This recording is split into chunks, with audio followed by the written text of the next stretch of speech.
So it's time now for a rundown on some of our national and international headlines for this Tuesday morning. First and foremost, breaking news that came in yesterday. Gene Cernan, the last man to walk on the moon, died at age 82. He was on the last manned mission to the moon, and when he got into the space capsule, he actually then became the last human to set foot on the moon.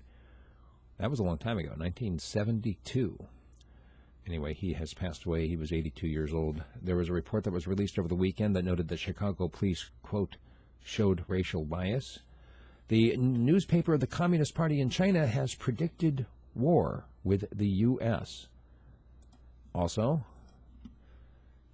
the U.S. military had full dress rehearsals for the inauguration coming up on Friday. That happened over the weekend. 5,000 military personnel taking part in this. There was something that we always said in the Army: you train how you fight, and you fight how you train. Former Miss Italy could lose her sight after a jilted boyfriend apparently threw acid in her face.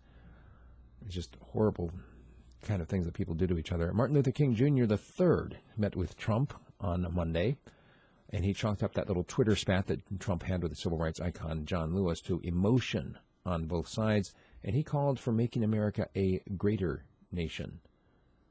Also, the inauguration boycott has grown. Now, 26 members of Congress have sworn not to attend Friday's inauguration.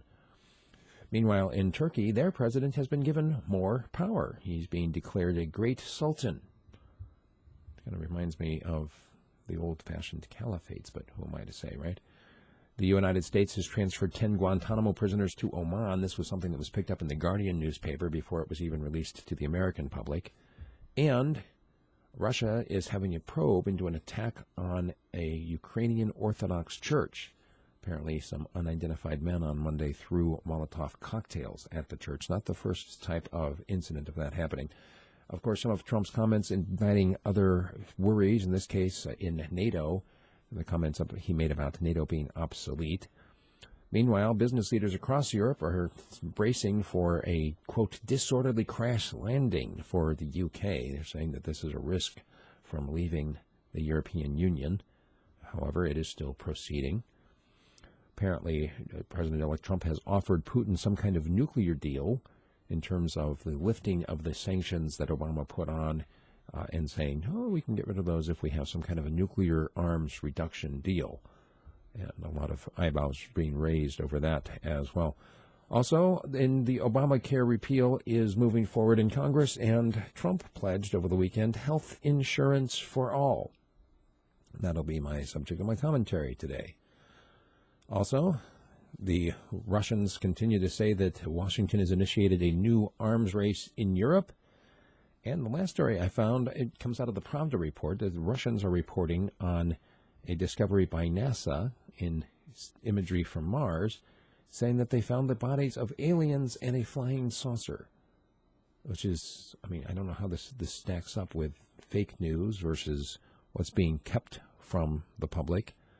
I did that conveniently, of course, they can't go back and look at it because the rover has already moved on.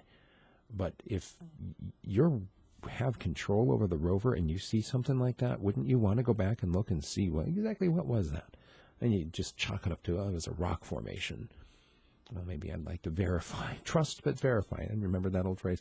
Anyway, that's what our news looks like today on the national and international scene.